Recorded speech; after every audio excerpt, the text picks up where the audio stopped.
بسم الله الرحمن الرحيم نحمده ونصلي ونسلم على رسوله الكريم الحمد للہ ہمارا 24واں پارہ مکمل ہوا۔ آج ہم نے 25ویں پارے کی تلاوت کی ہے اور مکمل 25واں پارہ سورہ حامیم سجدہ سے شروع ہوا تھا۔ حامیم سجدہ کے حوالے سے ہم نے کل کچھ چیزیں دیکھ لی تھی۔ حامیم نمبر 3 سورہ شورى، حامیم عین سین قاف سے شروع ہوئی ہے۔ توحید کا مضمون اس صورت کے اندر بالکل واضح ہے اور اللہ نے توحید کے حوالے سے دلائل دیے۔ تکاد السماوات یتفطرن من فوقہم، کہ قریب ہے کہ آسمان ان کے اوپر پھٹ پڑے، کہ یہ اس بات کو سمجھتے نہیں ہے کہ اللہ رب العزت کی توحید کتنی بلند اور بالا ہے۔ والذین اتخذوا من دونہ اولیاء اللہ حفیظ علیہم وما انت علیہم بوکیل۔ تو اللہ رب العزت کے اوپر کچھ لوگ جو ہے دوسروں کو اولیاء بناتے ہیں، یعنی دوسروں کو معبود سمجھتے ہیں، تو ایسے لوگوں کے لیے قیامت کے اندر بڑا خطرناک قسم کا انجام ہوگا۔ چنانچہ اللہ رب العزت نے اس کے حوالے سے آگے دلائل ذکر کی اور اپنی قدرت ذکر کی۔ لیس کمثلہ شیء وہو السمیع البصیر، اللہ رب العزت کی طرح کوئی چیز نہیں ہو سکتی۔ اور پھر فاطر السماوات والارض، اپنی تعریفیں اللہ رب العزت نے ذکر فرمائی ہیں اور بار بار ذکر فرمائی ہیں۔ اللہ رب العزت اپنی تعریف اس لیے نہیں کر رہے کہ اللہ کو تعریف کا شوق ہے، بلکہ اس لیے تاکہ میرے بندے مجھے پہچان لیں۔ جس سے والد کہتے ہیں کہ میرے پاس اتنے پیسے ہیں، کہنے کا مقصد ہے کہ بیٹا مجھ سے مانگے، بیٹا میرے سامنے بات کرے، لیکن وہ بیٹا یہ سمجھے کہ باپ یہ شو کرانا چاہتا ہے کہ میں بڑا امیر آدمی ہوں، تو یہ بیٹے کی نادانی ہے۔ چنانچہ اللہ نے آگے مثال دی، شرع لکم من الدین ما وصى به نوحا والذی اوحینا الیک وما وصینا به ابراہیم، کہ یہ جو ہم نے دین نازل کیا ہے یہ صرف محمد صلی اللہ علیہ وسلم کے اوپر نازل نہیں کیا، بلکہ تمام انبیاء ان سے پہلے آئے، وہ بھی دین لے کر آئے۔ پھر اس کے بعد اللہ یجتبی الیہ من یشاء ویہدی الیہ من ینیب، جس نے چاہا، جس کو اللہ نے چاہا اللہ نے ان کو ہدایت دی ہے۔ چنانچہ جو ہدایت یافتہ لوگ ہیں وہ اس بات پہ پریشان نہ ہوں کہ ایمان والے کم ہیں، اللہ جس کو چاہتے ہیں اس کو ہدایت دیتے ہیں۔ فَلِذَلِكَ فَادْعُ وَاسْتَقِمْ كَمَا أُمِرْتَ، آپ کی ذمہ داری ہے آپ لوگوں کو بلائیں اور لوگوں کو برابر بلاتے رہیں، یعنی لوگوں کو دین کی دعوت دینا آپ کا کام ہے۔ بہت سے لوگ کہتے ہیں جی میں اس کو کیسے سمجھاؤں، آپ کا کام سمجھانا نہیں ہے، آپ کا کام بتانا ہے بس، اس کے بعد وہ جانے اور اس کا کام جانے۔ اہل کفر کی جھٹائی کا ذکر ہے، یستعجل بها الذین لا یؤمنون بها، کہ اہل کفر جو ہے وہ استعجال کرتے ہیں، یعنی یہ کہتے ہیں کہ بس جلدی سے عذاب لو اگر تم سچے ہو۔ آج بھی جب ہم کبھی اہل کفر سے بات کرتے ہیں تو ان کے پاس دلیل نام کی کوئی چیز نہیں ہوتی، کوئی چیز نہیں ہوتی جس کو وہ دلیل کے طور پر پیش کریں۔ البتہ وہ یہ ضرور کہتے ہیں کہ اگر تم سچے ہو تو ابھی میرے اوپر بجلی گرے، اگر تم سچے ہو تو ابھی میں اندھا ہو جاؤں۔ تو ایسا نہیں ہوتا۔ دنیا جو ہے اللہ رب العزت نے آپ کی مرضی سے نہیں چلانی کہ آج آپ کا دل چاہ رہا ہے تو اللہ صرف آپ کے اوپر ایک بجلی گرائے، کل آپ کا دل چاہے گا تو فلاں کے اوپر گرائے، آپ کا دل چاہے گا نہیں اگر اللہ سچے ہیں تو ورلڈ ٹریڈ سینٹر کو گرا دیں، اگر اللہ سچے ہیں تو فلاں گھر کو گرا دیں۔ یہ کیا بات ہے؟ یہ آپ کی مرضی کی دلیل نہیں ہوتی، دلیل وہ ہوتی ہے جو انسانی عقل میں آئے، انسانی عقل میں آتی ہے تب بات چلتی ہے۔ لا الہ الا اللہ۔ ام یقولون افترى على الله كذبا فإن يشاء الله يختم على قلبك ويمحو الله الباطل ويحق الحق بكلماته۔ بڑی خطرناک چیز ہے، بڑی خطرناک چیز ہے۔ اللہ تعالیٰ ایک وقت تک ہر انسان کو مہلت دیتے ہیں، اہل کفر کو اللہ تعالیٰ مہلت دیتے ہیں ایک وقت تک، اور اس کے بعد جب وہ مہلت کے اندر بات نہیں مانتا تو فَإِن يَشَإِ اللَّهُ يَخْتِمْ عَلَىٰ قَلْبِكَ، اللہ اس کے دل پہ مہر لگا دیتے ہیں۔ جب اللہ اس کے دل پہ مہر لگا دیتے ہیں تو اب وہ ہدایت نہیں قبول کرتا۔ لَهُمْ قُلُوبٌ لَا يَفْقَهُونَ بِهَا وَلَهُمْ آذَانٌ لَا يَسْمَعُونَ بِهَا، کان ہوتے ہیں سنتے نہیں ہیں، دل ہوتے ہیں سمجھتے نہیں ہیں۔ وَلَهُمْ أَعْيُنٌ لَا يُبْصِرُونَ بِهَا، آنکھیں ہوتی ہیں وہ دیکھتے نہیں ہیں۔ یہ بات خالصتاً اہل کفر کے لیے ہے، لیکن اس آیت سے یہ بات بھی نکلتی ہے کہ جو اللہ تعالیٰ ایک وقت تک انسان کو نیکی کی توفیق دیتے ہیں، ایک وقت تک اس کو گناہ سے بچاتے ہیں، لیکن جب وہ نہیں بچتا تو پھر اللہ اس کے دل پہ مہر لگا دیتے ہیں۔ اب وہ چاہ کر بھی نماز نہیں پڑھ سکتا، اب وہ چاہتا بھی ہے تو فجر میں نہیں اٹھ سکتا، اب وہ چاہتا بھی ہے تو حلال نہیں کھا سکتا، اب وہ چاہتا بھی ہے تو ہدایت کی طرف نہیں آ سکتا۔ کیوں جی؟ اس لیے کہ اللہ نے مہر لگا دی، اب حق بات وہ قبول ہی نہیں کر پاتا۔ جب گناہوں کی کثرت ہوتی ہے تو پھر جب بدبو کی زیادتی ہوتی ہے تو 10,000 تولے کا عود بھی کام نہیں کرتا۔ تو جب انسان گناہوں میں ڈوبا ہوتا ہے تو پھر اس سے نیکی کی توفیق چھن جاتی ہے۔ یہ اللہ رب العزت نے الٹیمیٹم دیا ہے۔ میں بھی سوچوں جی، آپ بھی سوچیں، قرآن تدبر کے لیے۔ پھر وَهُوَ الَّذِي يَقْبَلُ التَّوْبَةَ عَنْ عِبَادِهِ، اللہ اپنے بندوں سے توبہ قبول کرتا رہتا ہے۔ ایسا نہیں ہے کہ مہر لگ گئی تو بات ختم، اللہ پھر توبہ قبول کرتے ہیں۔ وَيَعْفُو عَنِ السَّيِّئَاتِ، گناہوں کو دور کرتے ہیں۔ وَيَعْلَمُ مَا تَفْعَلُونَ، جانتے ہیں تم کل پھر گڑبڑ کرو گے لیکن پھر بھی وہ گناہوں کو معاف کرتا ہے۔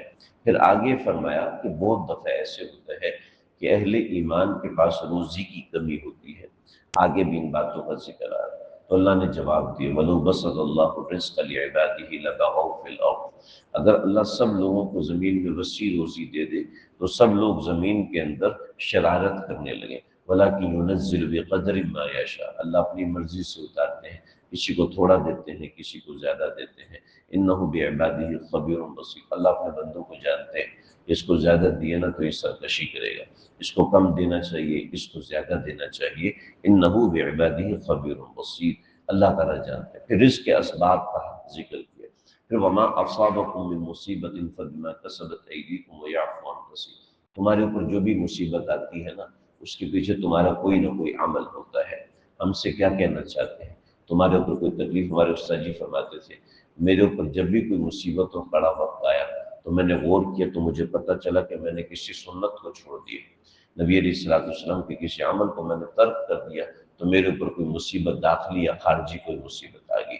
وَمَا أَصَابَكُم مِّن مُّصِيبَةٍ فَبِمَا كَسَبَتْ أَيْدِيكُمْ وَيَعْفُو عَن كَثِيرٍ، بہت سی چیزیں تو اللہ معاف کر دیتا ہے لیکن فَبِمَا كَسَبَتْ أَيْدِيكُمْ، کچھ چیزیں انسان کے اپنے ہاتھوں کی ہوتی ہیں۔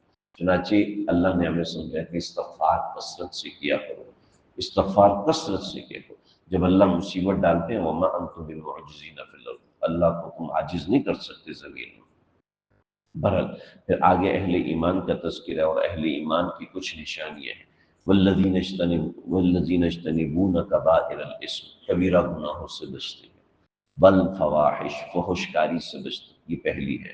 وَإِذَا مَا غَضِبُوا هُمْ يَغْفِرُونَ، جب وہ غصہ ہوتے ہیں تو غصہ نہیں کرتے، غصہ چڑھ گیا جی میری تو برداشت سے باہر ہو گیا، نہ، غصہ نہیں کرتے۔ وَإِذَا مَا غَضِبُوا، غصہ آتا ہے۔ امام شافعی فرماتے ہیں کہ مَن لَّمْ يَغْضِبْ عَلَىٰ فِعْلِ الْغَضَبِ، کسی بندے کو غصے والے کام پہ غصہ نہ آئے، فَهُوَ حِمَارٌ، فرمایا وہ تو گدھا ہے، بے وقوف ہے۔ غصے والی بات پہ غصہ آنا چاہیے لیکن ہم یغفرون، معاف کر دینے والے ہوتے ہیں۔ غصے کی بات پہ غصہ آئے گا مگر معاف کرنے، یہ دوسری علامت۔ والذین استجابوا لربہم، نمبر 3، اللہ کے فرما بردار رہتے ہیں۔ بھی میں بھی اللہ کا فرما بردار ہوں لیکن مانتا کوئی نہیں، یہ فرما بردار۔ استجابہ کا مطلب ہے اللہ کے کہا ماننے والا، وہ فرما بردار۔ نمبر 3، نمبر 4، وَأَقَامُوا الصَّلَاةَ، نماز کو قائم کرنے والے، نماز پڑھنے والے نہیں، قائم کرنے والے۔ نمبر 5، وَأَمْرُهُمْ شُورَىٰ بَيْنَهُمْ، ان کے معاملات اپنی مرضی کے نہیں ہوتے، کسی سے مشاورت کے ساتھ ہوتے ہیں۔ یہ وَمِمَّا رَزَقْنَاهُمْ يُنْفِقُونَ، اور چھٹی چیز کہ جو رزق دیا جاتا ہے اس میں سے خرچ کرتے ہیں۔ اور ساتویں چیز، الَّذِينَ إِذَا أَصَابَهُمُ الْبَغْيُ هُمْ يَنتَصِرُونَ، جب ان پر ظلم ہوتا ہے تو وہ برابر کا بدلہ دیتے ہیں۔ یہ ساتویں نشانی۔ لیکن ساتویں نشانی کے دو حصے بنائے کہ ومن عفا واصلح، جو اس قصور کو معاف کر دے اور صلح کر لے، فاجرہ علی اللہ، اس کا اجر اللہ کے ذمہ ہے۔ لیکن کیا، ولمن انتصر بعد ظلمه فاولئک ما علیہم انما السبیل علی الذین یظلمون، جو بدلہ لینے میں ظلم کر جائے وہ غلط ہے، ٹھیک ہے، لیکن جو صبر نہیں کرتا بلکہ بدلہ لیتا ہے اور برابر کا بدلہ لیتا ہے تو فَأُولَئِكَ مَا عَلَيْهِمْ مِنْ سَبِيلٍ، ایسے لوگوں کے اوپر کوئی پکڑ نہیں۔ لیکن وَلَمَنْ صَبَرَ وَغَفَرَ إِنَّ ذَلِكَ لَمِنْ عَزْمِ الْأُمُورِ، تو یہ بہترین کاموں میں سے بہتر کام ہے، یہ اچھا کام ہے۔ یعنی اگر کسی پہ ظلم ہو تو دو راستے ہیں، بدلہ لے یا پھر معاف کرے، دونوں ہی مومن کے کام ہے۔ البتہ یہ ہے کہ بہتر ہے کہ معاف کر دے، وہ انسان کے اپنے ثوابدیدی اختیار پر ہے کہ معاف کرنا چاہے تو معاف کرے، اگر دیکھے کہ معاف کر دوں گا تو یہ دوبارہ مجھے تنگ کرے گا تو پھر معاف نہیں کرنا چاہیے۔ وَمَن يُضْلِلِ اللَّهُ فَمَا لَهُ مِنْ هَادٍ وَمَن يُضْلِلْ فَمَا لَهُ مِنْ وَلِيٍّ، آگے اہل کفر کا بیان ہے۔ پھر اللہ نے ایک اعلان فرمایا، استجیبوا لربکم من قبل ان یأتی یوم لا مرد له من اللہ، اے لوگوں اپنے پروردگار کا حکم مانو قیامت کے آنے سے پہلے پہلے۔ اور اللہ رب العزت نے انسانوں سے کس طرح بات کی اس کا طریقہ بتایا، تفصیلی طریقہ ہے۔ اس کے بعد اگلی سورت سورہ زخرف، زخرف کہتے ہیں زیب و زینت اور سونے کی بنی ہوئی چیزوں کو۔ تو یہاں پر چونکہ لفظ زخرف قرآن مجید کی ان آیات میں آیا ہے تو اس وجہ سے اس سورت کا نام سورہ زخرف ہے۔ اصول ایمان کا اس سورت کے اندر بیان ہو رہا ہے۔ اللہ رب العزت نے سورت کے شروع میں قرآن مجید کی تعریف بیان فرمائی اور اس کے بعد قوموں کی تعریفیں بیان فرمائی، پھر دلائل قدرت، اللہ الذی جعل لکم الارض مہدا وجعل لکم فیہا سبلا لعلکم تہتدون، دلائل قدرت ہے۔ پھر اس کے بعد اہل کفر کو جواب دیے ہیں کہ اہل کفر کو پیچھے بھی قرآن مجید میں کئی مقامات پر یہ جواب دیے، مگر یہاں پر اور وجوہات سے جواب دیے۔ ام اتخذ مما یخلق بنات واصفاکم بالبنین، تم چاہتے ہو کہ تمہارے بیٹے اور اللہ کے لیے کہتے ہو کہ اللہ نے اپنے لیے بیٹیاں بنائیں، بالکل غلط ہے۔ اس کے بعد سیدنا ابراہیم علیہ السلام کا قصہ ہے، اور یہ لوگ سیدنا ابراہیم علیہ السلام کا قصہ پہلے بھی گزرا، مگر یہاں بتانے کا مقصد یہ ہے کہ سیدنا ابراہیم کو یہ اپنا بڑا مانتے تھے اور کہتے تھے کہ ہم تو اے محمد تمہارے لیے اپنے آباء و اجداد کو چھوڑ دیں، یہ نہیں ہو سکتا۔ تو اللہ نے ابراہیم علیہ السلام کا قصہ سنا، سب سے بڑے آباء تو تمہارے ابراہیم ہیں، ان کے حوالے سے اللہ رب العزت نے ذکر کیا۔ پھر اس کے بعد ایک بڑی خطرناک چیز، وَمَن يَعْشُ عَن ذِكْرِ الرَّحْمَنِ نُقَيِّضْ لَهُ شَيْطَانًا فَهُوَ لَهُ قَرِينٌ، جو شخص اللہ کی دی ہوئی نصیحت کو چھوڑ دیتا ہے، وَمَن يَعْشُ عَن ذِكْرِ الرَّحْمَنِ، بڑی خطرناک آیت ہے، جو اللہ کی نصیحت سے منہ موڑ لیتا ہے۔ یعنی ہمیں چاہیے کہ کوئی ایسا معاملہ رکھیں کہ ہم ہفتہ وار، مہینہ وار کسی نصیحت کی مجلس میں ضرور شریک ہوں۔ یہ حضرات علماء نے جمعے کے دن جو بیان شروع کروایا، شاہ ولی اللہ محدث ذیلوی رحمہ، اس سے پہلے تو جمعے کے بعد بیان ہوتا تھا، جیسے جمعے خطبہ ہوتا ہے، خطبہ ہوتا ہے اور نماز ہوتی ہے، ورنہ عام طور پر علماء جمعے کے بعد بیان کرتے تھے۔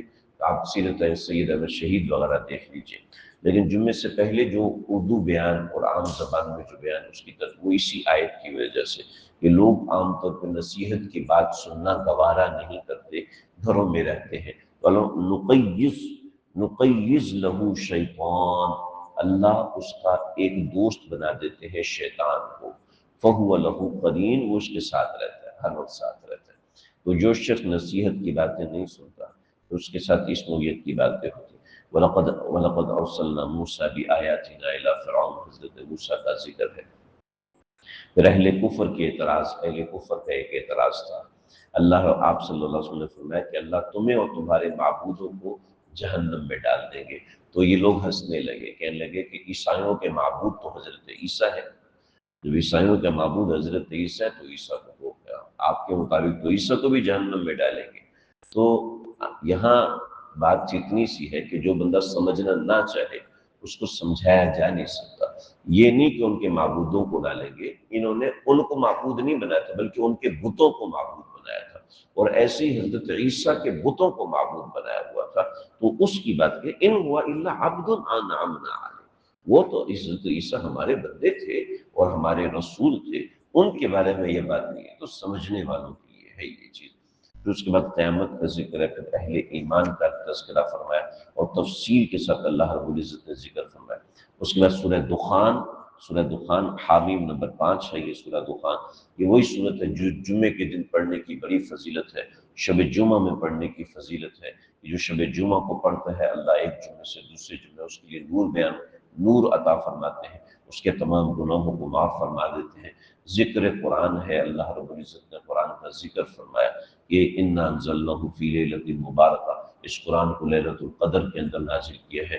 فیہا یفرق کل امر حکیم، لوح محفوظ کے اندر اور بھی ساری باتیں اس کا ذکر ہے۔ پھر دلائل قدرت اللہ رب العزت نے بیان فرمائے اور اپنی وحدانیت کی، لا الہ الا هو یحیی و یمیت ربکم ورب آبائکم الاولین بل هم فی شک یلعبون، یہ دلائل قدرت ذکر فرمائے۔ اس کے بعد قیامت کا ذکر ہے، یوم نبطش البطشۃ الکبریٰ انا منتقمون ولقد فتنا قبلهم قوم فرعون، تم سے پہلے دیگر قومیں ہیں، ان کو بھی ہم نے فتنوں میں مبتلا کیا، یعنی آزمائشوں میں ڈالا، اور وہ اپنی آزمائشوں میں ناکام ہوئے، جو ناکام ہوئے برباد ہو گئے۔ ان کا ذکر ہے کہ کم ترکوا من جنات وزروع ومقام کریم ونعمت کانوا فیہا فاکہین، ان کے پاس دنیا کا سب عیش و عیا حرام مگر نہ ہوا۔ واترک البحر رحوا انہم جند مغرقون، فرعون کے پاس دنیا کا سب کچھ تھا مگر برباد ہو گیا۔ تو یہ اس چیز کا ذکر۔ اس کے بعد اللہ نے جہنم کا بڑا خطرناک تذکرہ فرمایا ہے۔ جہنم کا تذکرہ عام ملتا ہے، مگر یہاں پر جو تذکرہ ہے وہ جہنم کے اندر ہونے والے عذابات کا ذکر ہے۔ ان شجرۃ الزقوم طعام الاثیم کالمہل یغلی فی البطون، اللہ اکبر۔ پھر اہل ایمان کا ذکر ہے، تقوی والوں کا ذکر ہے۔ اس کے بعد ہے سورہ جاسیہ۔ سورہ جاسیہ، جاسیہ کہتے ہیں ڈر کی وجہ سے کوئی ایسی زوردار کڑک پڑے کہ انسان کھڑا ہے تو ڈر کی وجہ سے گر جائے، گھٹنوں کے بل ہو جائے، اس کو کہتے ہیں جاسیہ۔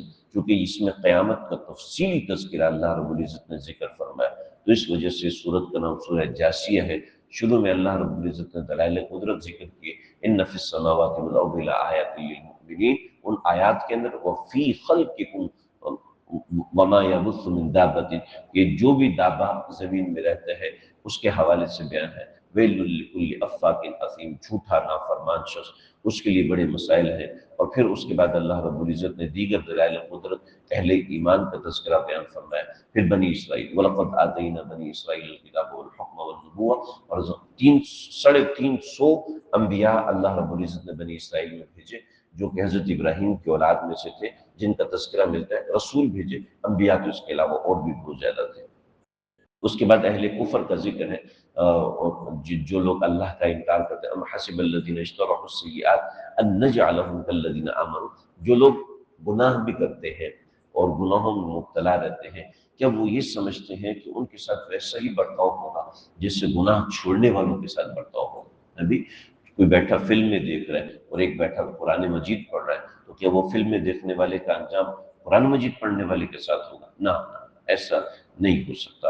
اللہ رب العزت نے اپنے قدرتوں کا بیان فرمایا، وَلِلَّهِ مُلْكُ السَّمَاوَاتِ وَالْأَرْضِ، پھر آخر میں دوبارہ اس سورہ کے اندر، جاسیہ کے اندر، قیامت کا ذکر فرمایا، وَإِذَا قِيلَ إِنَّ وَعْدَ اللَّهِ حَقٌّ وَالسَّاعَةُ لَا رَيْبَ فِيهَا قُلْتُمْ مَا نَدْرِي مَا السَّاعَةُ، کہتے ہیں ہمیں پتہ نہیں قیامت کیا چیز ہے۔ اس طرح یہ قیامت کا انکار کرتا ہے۔ اللہ کہتا ہے وہ جاسیہ ہے، یعنی وہ ایسی ہے کہ وہ پکڑ لے گی قیامت کے دن، اتنی گھبراہٹ ان کو برداری ہوگی۔ تو یہ وہ سب چیزیں ہیں جن کا تھوڑا بہت میں نے تذکرہ اس 25ویں پارے میں ہوا، جس کا تذکرہ آپ کے سامنے پیش کیا۔ اس کے بعد آخری حامیم ہے 26ویں پارے کے شروع میں، چلا اس کا ذکر کرو۔ اللہ سے